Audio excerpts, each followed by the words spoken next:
Big பாஸில் இப்போ செம டாக் போயிட்டு இருக்குன்னு சொல்லாங்க. சோஷியல் மீடியாவில் இருக்கவங்க எல்லாருமே பேச ஆரம்பிச்சிட்டாங்க. அதாவது வீட்டுக்குள்ளே வந்து பார்த்தீங்கன்னா பயங்கரமான ஒரு நல்ல ஒரு கேப்டன்சி ஆள் வேணும் அப்படின்னு சொல்லி எல்லாம் டிஸ்கஷன் பண்ணிட்டு இருக்காங்க. இன்னொரு பக்கம் ஜாக்லினும் விஷ்ணு 2 பேரும் உட்காந்து பேசிட்டு இருக்காங்க. கண்டிப்பாக நான் நீ தாண்டா வருவேன் கேப்டன்சியாக, நான் வந்து இது பண்ணுறேன், கண்டிப்பாக வந்து கடவுள்கிட்ட பிரார்த்தனை பண்ணுறேன் அப்படின்னு சொல்லி விஷ்ணு அவங்ககிட்ட சொல்லிட்டு இருக்காங்க ஜாக்லின்னு.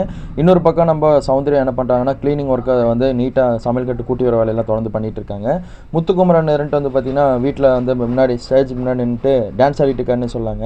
என்னடா இவன் இப்படி பண்ணிட்டு இருக்கான் அப்படின்னு நல்லா யோசனை பண்ணிட்டு இருக்கும்போது எல்லாருமே வந்து பார்த்தீங்கன்னா நாமினேஷனுக்கு உண்டான ஜோன்ஸ்குள்ளே போய் நாமினேஷன் பண்ணிட்டு இருக்காங்க.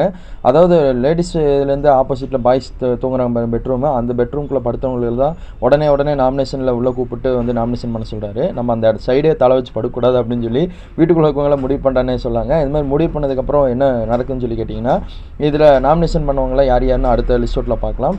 இந்த வாரம் யார் கேப்டன்சியாக இருக்க போகிறாங்கன்னா நம்ம விஷால் அவங்க தான் கேப்டன்சி ஆக போகிறான்னு சொல்லி ஒரு கட்டமாக தகவல் கிடச்சிருக்குன்னு சொல்லாங்க. விஷால் அவங்க கேப்டன்சி ஆனால் எப்படி இருக்கும், இந்த வாரம் என்ன டாஸ்க் கொடுக்க போகிறாங்கன்னா ஃபேக்ட்ரி டாஸ்க்குன்னு ஒரு தகவல் கிடச்சிருக்கு. ஃபேக்ட்ரி டாஸ்க் கொடுத்தா எப்படி இருக்கும், உங்களோட கருத்து என்னவாக இருக்குன்னு கமெண்ட்டில் சொல்லுங்கள். தேங்க்யூ ஃபார் வாட்சிங் வீடியோ.